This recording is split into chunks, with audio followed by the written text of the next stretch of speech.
Piranha Plant, huh? If this is a joke, it ain't funny.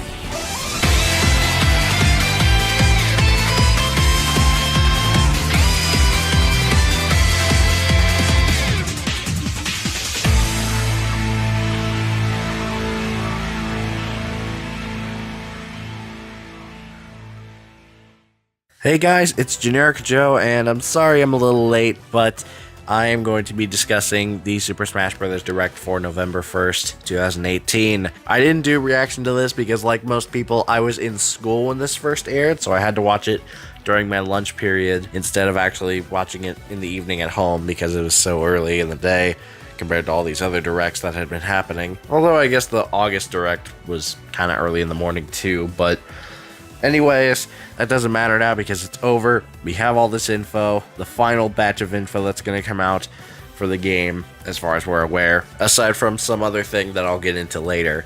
So I actually have a list here. The official Nintendo YouTube channel uploaded the Direct in full, and they have a list of timestamps with each of these things that happened in this Direct. So I'm going to go but one by one and talk about my thoughts on each of these subjects. So right off the bat, we start off with a character trailer for Ken from the Street Fighter series, and at this point, people were thinking that the whole Grinch leak thing was real.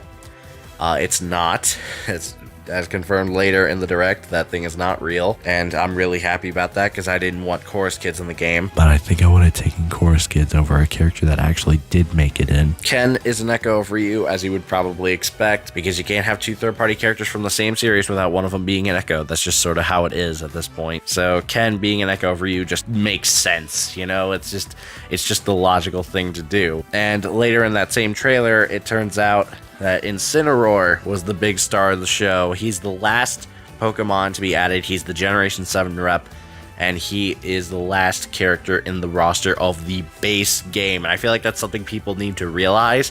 The base game's roster ends at 69 if you don't count Echoes, and Incineroar is the last one. But we are getting others later on, and again, I'll discuss that in a bit. So Incineroar and Ken look pretty good. Ken is essentially like he's got the multi-hit Shoryukens. His final smashes are different. He's a little bit faster than Ryu. He looks pretty good. I didn't play too much Ryu in Smash 4. The main reason I gave him a shot was because, one, I paid to have him in the game, and two, because I wanted to see how the actual Street Fighter commands being used in Smash Brothers would work, even though I hadn't played Street Fighter a whole lot prior to that point. But I wanted to try these moves out, and it was really cool to see. So who knows, maybe at some point in the future I'll use Ken. Incineroar looks awesome. It's one of those cases where they're not just simply putting a fighter in Smash, but rather they are putting in the character with all their personality and all their sort of traits from the original game that they are from, and it's very evident with Incineroar. He looks like he's a ton of fun to play. I think I might give him a shot in the new game. That's just really cool. Plus, I was expecting a Gen 7 rep anyway. Everyone was saying Decidueye, and I definitely saw where they were coming from with that. The only problem is that Decidueye was already added to Pokken Tournament DX, and while Pokken Tournament is still the worst thing known to man, it is still an important game for Nintendo because it is still technically a first-party game, even if it is a port on Switch. But these two characters look pretty good. The only real problem I have with this is the fact that these are the last characters in the game. They kept presenting it like these are the last characters to be added to the base game, and I think that's the big problem with this, is because of the timing of them. Like let's switch some things around. Let's change Ridley's trailer and Incineroar's trailer. Let's flip those around so Incineroar gets announced at E3, and then Ridley is the last big character to be announced. People would have lost their minds. Can you imagine what that would have been like? Even if it was one last character to be added to the base game, people still would have freaked out. But Incineroar is the last one, a Pokemon that not everyone knows about. It's not nearly as recognizable of a character, so that's probably why some people were disappointed with him. I personally am happy that he's in the game, but I can definitely see where people are coming from because this is the last character, you know? It's all a matter of timing. Like, if Incineroar got announced in the August Direct, people would have been fine with that. After that, they confirmed that apparently The starting roster is the original 8 characters from the N64 version and not the original 12. They don't even give us the 12, which means the 4 amiibo that correspond to the N64 characters are going to be more useful than we realize. So you'll be able to start the game with the original 12. They seriously just give you enough fighters for like an 8-player Smash, and that's it. And funny enough, when I first played Smash 4, the first thing I did was go into 8-player Smash and pick the original 8 characters and have a battle like that. And now, with Smash Ultimate, I'm kind of forced to do that. But they did confirm characters will gradually be unlocked until you get all 72, or 74 if you want to count Pokemon trainers as separate fighters. But actually, no, it's 76 now because of Incineroar and Ken. So, there's that. And this is going to be a big, expansive roster. And there are a few ways to unlock characters, I assume.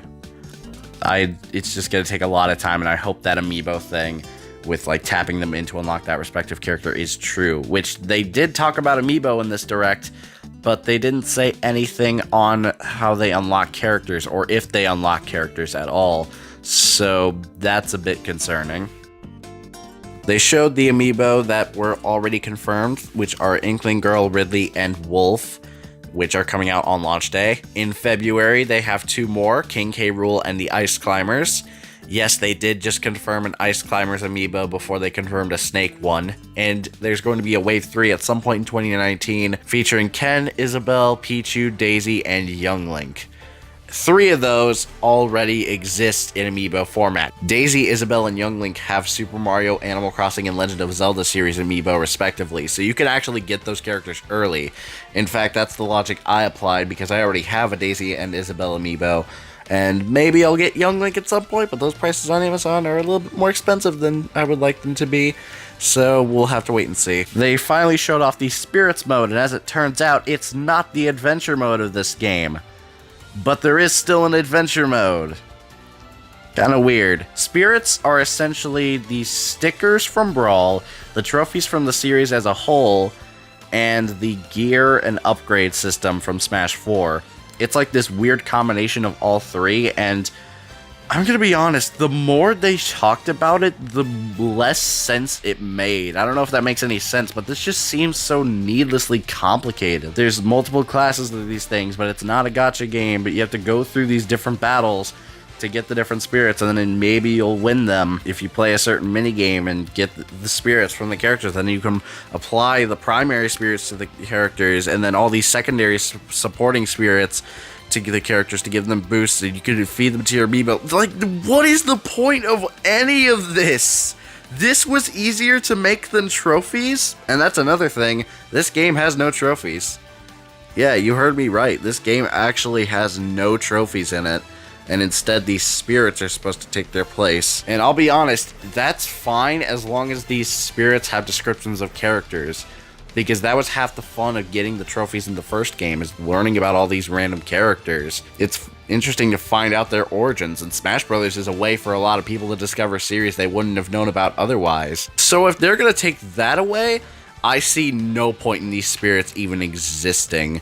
It's a mode we'll play once and then never touch again, like with Smash Tour. Now, thankfully, this thing looks like it'll be more fleshed out than Smash Tour, and who knows, maybe when the game launches, this will make a lot more sense, and we'll use it a decent amount, but it's hard to tell at this point. The game isn't even out yet. There isn't even a demo. But there totally should have been one. They talked about the local wireless and online play functions. Local wireless is about what you'd expect, and online play does seem like it's getting revamped yet again. Instead of having the 4 fun and 4 glory rules with presets of teams and one-on-ones and all that stuff, you can now set those options for yourself under preferred rules, and the game will match you up with other players that have similar or the exact same rules. The only problem I see with this matchmaking setup is that this kind of relies on plenty of copies being sold for the game so that people with all these varied options can connect with other players that have those options. It just seems like you'd have to have a lot of people in order to have all these different options and match up with the people that have similar options. You know what I'm saying? Like, I know the game will sell well. It's Smash Brothers and it's on the Nintendo Switch. Like, of course this is gonna sell, but it's kind of got me concerned for the future of the game. 5 years down the line, where's the online gonna be? Thankfully, they're investing in servers this time around, thank Christ, so that's good news. We got some deconfirmed characters. Shadow and Isaac are still assist trophies, and I don't care. Isaac and Golden Sun just hasn't been relevant for years and years. And Shadow is slightly more relevant, but the last appearance he got was in Sonic Forces, and y'all know how that game turned out. Honestly, if these characters had got in, I would have been like, alright, fine, that's cool, I guess. And now that they're not, I'm still like, alright, whatever. It's not like I really cared to begin with. Like, seriously, they made people wait so long to see if Shadow was a playable character or not, and then they reveal him as an assist trophy anyway. They went out of their way to make sure that you didn't see Shadow in the game,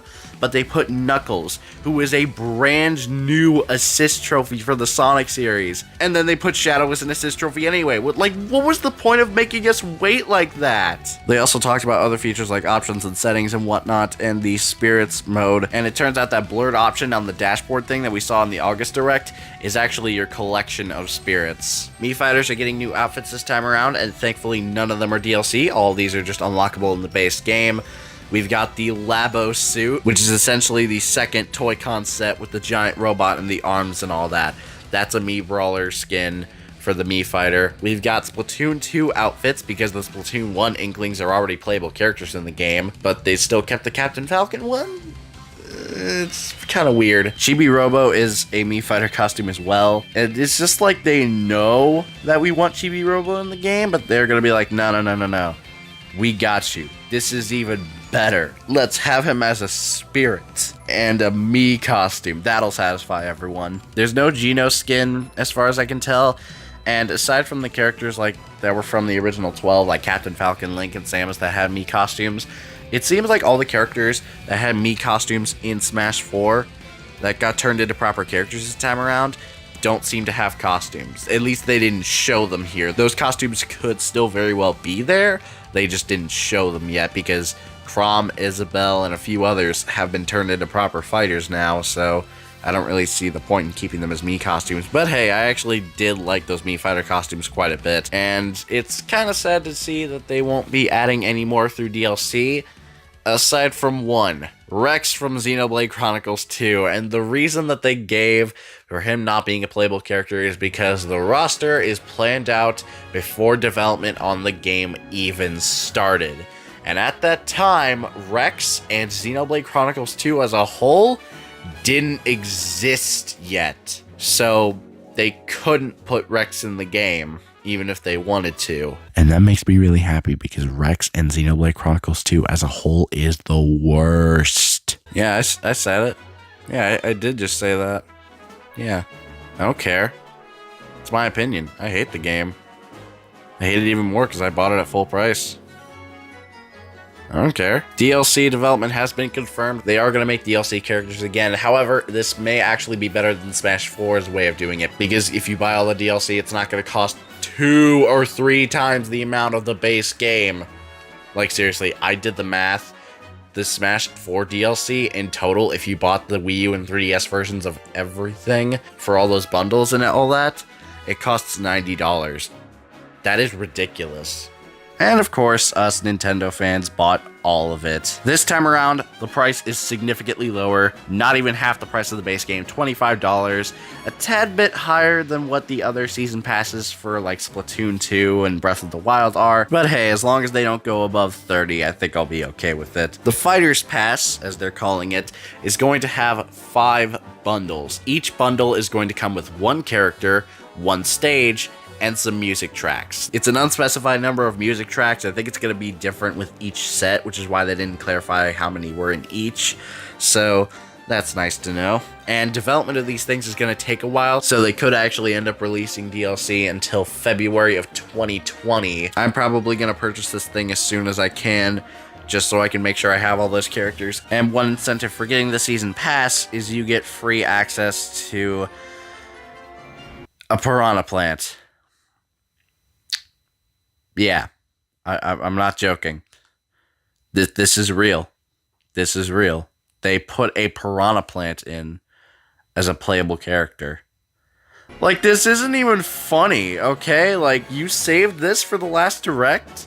This isn't even like Wii Fit Trainer, where there were so many other character reveals after hers. Wii Fit Trainer was the third newcomer to be announced in Smash 4, okay? And she got announced the same day as the game itself. That was funny. This is not funny. This is the last character that they announced in the direct. If they announced this back at E3, that would have been hilarious. This isn't a joke, guys. You do realize that this is not okay, right? And also, it's free for a limited time, as long as you purchase the game and the season pass before January 31st, meaning that afterwards you will have to pay for him. This is almost as dumb, if not even dumber, than when Sega almost attempted to charge for Supersonic and Sonic Forces. This is actually worse than that. How are people okay with this? This is the dumbest thing ever. I'm not upset that they put in a Piranha Plant before they put in Shadow. I'm not upset that they put in a Piranha Plant before they put in Isaac. I'm upset because they put in a Piranha Plant. No one, and I mean no one, asked for that. This is supposed to be the Smash Brothers where they're adding characters based on who's highly requested. That's why we got Ridley and King K. Rool in the first place. And then you go and give us this? It's this and the other character reveals that just make me so upset because, again, this is what they left us off on. The last character to be revealed in this direct was a fucking Piranha Plant. Like, are you kidding me? Thankfully, there are other DLC fighters that are going to be released as time goes on, and I don't think that the Piranha Plant is actually the first of these 5 fighters, because he's just an individual character. They didn't say that he came with a stage or any sort of music, so he's just sort of a bonus for getting the Fighter's Pass. Or at least I hope he's not the first DLC character, because that would just be absolutely pointless. You pay for the character and then you get the character for free anyway. Like, that just doesn't make sense to me. So he looks like he's going to be separate from all the other Fighter Pass characters. And also, they're making an amiibo of him. And unlike all the Super Mario characters, this guy does not actually have a pre-existing amiibo, which is kind of surprising because I feel like he would have had one already. But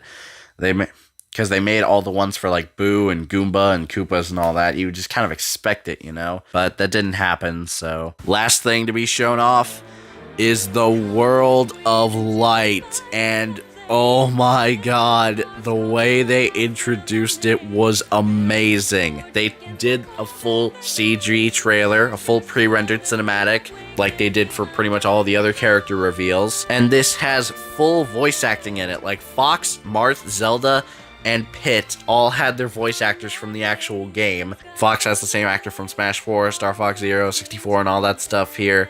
So he did some lines in this new trailer. Yuri Lowenthal voices Marth in pretty much all modern iterations of the character, aside from the one that they had in Smash prior to Ultimate. So he's pretty much the same. Zelda had a voice. That kind of threw me off. Like, this isn't even Breath of the Wild Zelda, and they're giving her a voice. Like, that was not expected. And then Pit has the same actor from Uprising and Smash 4 in here, so that's good. They gave Zelda a voice before they had Shulk speak. In fact, Shulk did something in this trailer. He saw into the future and saw that all these people were gonna die because of this giant evil force, which is apparently called Galim? I don't know how to say that. It's just weird. And instead of saying like get back or get down or something, you know, like you would expect Shulk to do, he just says, like, that's it. He doesn't even say a line. Like, you could have ripped a voice clip from Xenoblade Chronicles 1 or even Xenoblade Chronicles 2, because he has new clips in that game, and that would have been fine. I don't think anyone would have really cared because he would have said something more than just a grunt. Like, this is a voiced character. And then all the characters die. Wii Fit Trainer honestly deserved to die, though, because she tried to fight this thing with Yoga. She didn't even use Praise the Sun. She just did, like, the tree pose or whatever and just got killed by the laser. Actually, no, they didn't get killed. Their spirits were taken by this evil force, and now they're being used to, you know, create these shadow versions of characters, or like the evil clones. Kind of like what happened in Subspace Emissary's Great Maze Adventure. Like, it is the same thing. You just go through and fight all the characters just like you did in the Great Maze, except now there's more than double of that, and that's pretty much the whole adventure mode. And you start the thing with Kirby. just like you did in Subspace Emissary for Brawl. In fact, that's actually happened for most of Brawl. Seriously, if Subspace Emissary didn't have Kirby as an important character and the Shadow Fighters at the end of the maze, that would have been fine, because that would have been new for this. But they're doing that same sort of thing again. Now, granted, it might actually be better this time around because there's more to the fight than just, oh, you fight the character, but they're all evil. Ugh. Also, this World of Light adventure mode doesn't seem to have platforming levels like Subspace Emissary did, so this isn't really a Subspace Emissary 2, it's just a new adventure mode. It's not gonna have a full drawn-out plot, though I hope that there are cutscenes with dialogue, or even text boxes with voiced dialogue for characters that need it. I'd be fine with that. Like, all the characters that have speaking voices, like Marth, Fox, Pit, like, why not go the extra mile? Why not have all three of the Kid Icarus characters in this game have voices? Why not have the Fire Emblem characters have their voices in Spirits mode? Why not the Star Fox characters? Why not Snake? Can we get David Hayter back in to do some lines? That would be cool. I'm just saying, the characters that have voices should use those voices in Smash Ultimate's little adventure mode here. It would just make sense. Of course, aside from battles, we don't really know how this thing is going to work. Apparently there's some boss fights and some little mini events as well, so that'll be interesting to see. Again, game's not out yet, so we don't really know these things for certain.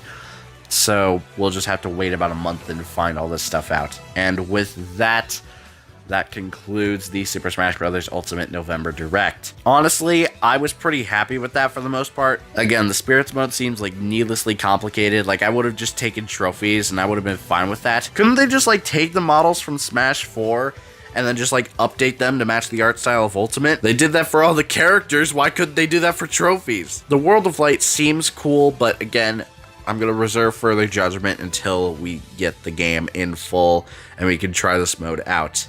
I doubt that there will be full motion cutscenes like the one we saw in this Direct, but if there are, that would be the coolest thing ever. I just want voice dialogue, guys. Like, that's the one thing from Subspace that was missing, is just voice dialogue. I need that back. We have the potential, we have the will, so do it. Again, I'm really happy for these new characters, aside from Piranha Plant. That's just stupid. DLC's coming out for quite some time now, so we got a lot to look forward to over this next year. The new amiibo look pretty nice. I'm gonna try and get my hands on a Wolf amiibo on launch day. If I can't, then oh well. We'll have to try again some other time, but I just really want a Wolf amiibo. Like, that looks so cool. And yeah, that's pretty much it. I liked it. I understand why people are upset, but that doesn't change the fact that this game is going to be really, really cool when it comes out this December, and I'm going to be playing quite a bit of it. And of course, before launch, we've got quite a few more videos to get out for the rest of this Smash month that I'm doing, so stay on the lookout for that, and I will see you guys next time for whatever, whenever, here on my channel. Goodbye.